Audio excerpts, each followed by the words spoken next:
let's talk for a minute. Here we are in the beautiful outdoors, right? A nice, relaxing day. Under the porch, the fan's on. It's gorgeous out here, right? But here's the thing. Sometimes there are games that are big and heady and huge and intimidating. And then a company does something like this. They make the dice version of that game. Now, sometimes that brings fear straight to my heart. The dice version of a game, probably not going to be any good, right? But then you say, well, boy, what about Race for the Galaxy and Roll for the Galaxy? And I go, okay, valid point. But what about games like Nations and Nations the Dice game? Is it something that you're doing enough with those dice to make it feel like a completely stand on its own game and still be fun and engaging while being the dice game? Anytime you have a game that's such and such, the dice game, I get scared. But this one, Nations, let's take a look and see what it does, how it does it, and if it does it good enough to be its own game and not a variant in the back of the instructions. Let's check it out right now.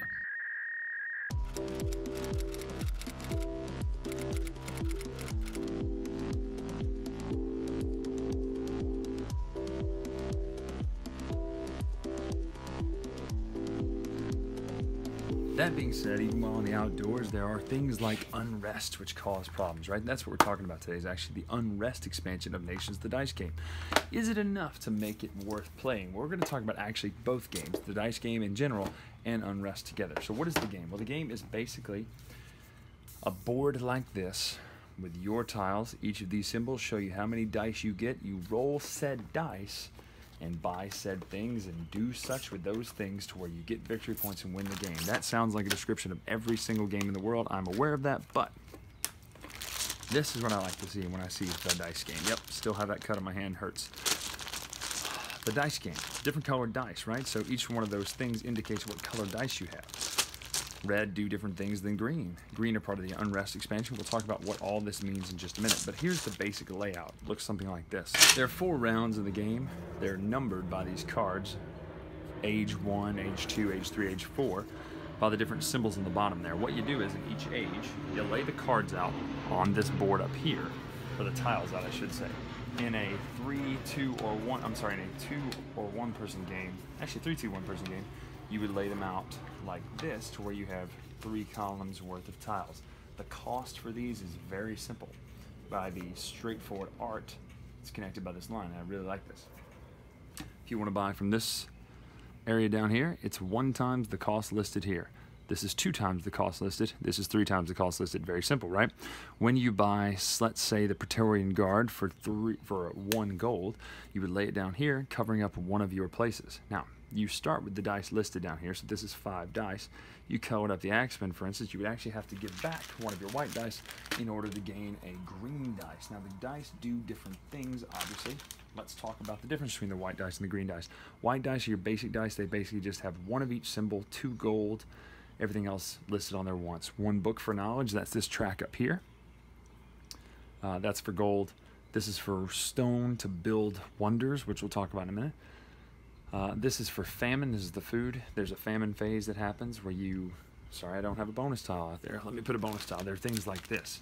This is a phase 4 one, but it would be trade in 4 of this symbol to get 4 victory points, 5 swords to get 4 victory points. So there are ways in which you can keep these until that phase and then spend it to get the victory points. Now, why would you keep them until that phase? Well, there are ways where you can trade in 2 dice for one of these tokens. And the tokens do different things like reroll, give you a gold, give you a stone. Hyper reroll is an Unrest, which lets you reroll and take an action. So the game tennis or ping pongs back and forth. They take an action, you take an action. They take an action, you take an action. In the Unrest, there's also these tiles called pass first tiles. If you're the first person to pass, you guessed it, you get a bonus. That's why it's called that. There's also these bonus tiles too, which do different things as well. It's one of the other parts of the expansion, and I really like that they added continuous content to the game. Pass first tiles are things like this. If you pass first, you get to choose one of these tiles and get one of those symbols. So, the green dice, on the other hand, from the new Unrest version, things like 2 gold, 2 book, 2 stone, 2 swords, 2 food, and this symbol. This is the Unrest symbol. If you end up with the Unrest symbol, you basically have to waste your turn, or you spin the dice as, like, so if you roll it, let's just say you roll your dice, and you have this symbol showing. Well, Your unused dice go here, and when you use them, you put them there. Sorry, my hand's in the way. Your unused dice go here, and your used dice go there.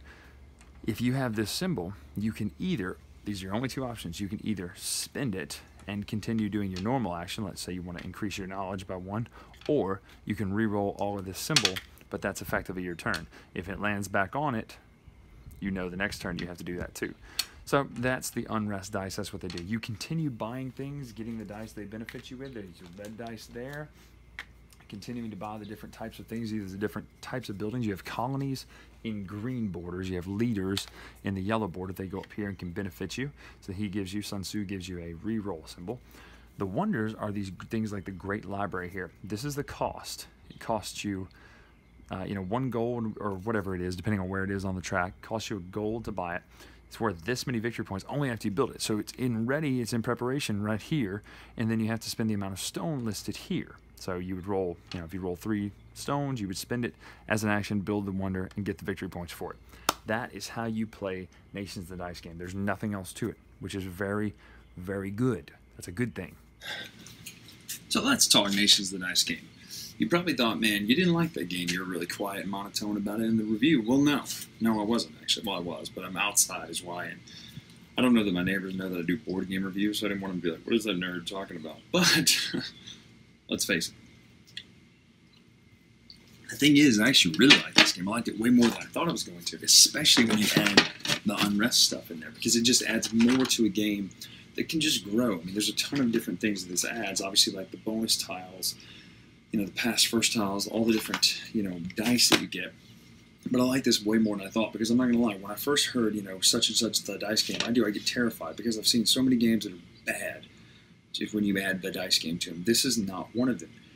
Full disclosure, I have not played Nations, though, but that's the whole point of this review, is you don't need to. The game has to be good enough to stand on its own in order to be considered a game in the first place. If it's like, well, you need to play Nations and understand Nations to really like this game, no, you don't. That's like if you're an apologist for a certain movie series, and you go, well, you kind of need to read this issue of this comic to understand what happened there. No, the movie should stand on its own. The game should stand on its own. It doesn't matter that there's a game called Nations. If the game Nations, the dice game, is sitting on a shelf somewhere, and nowhere in that store or nowhere in that house is Nations, shouldn't matter. It should be good enough of a game to play by itself. And is it? Yes, it is. It very much is.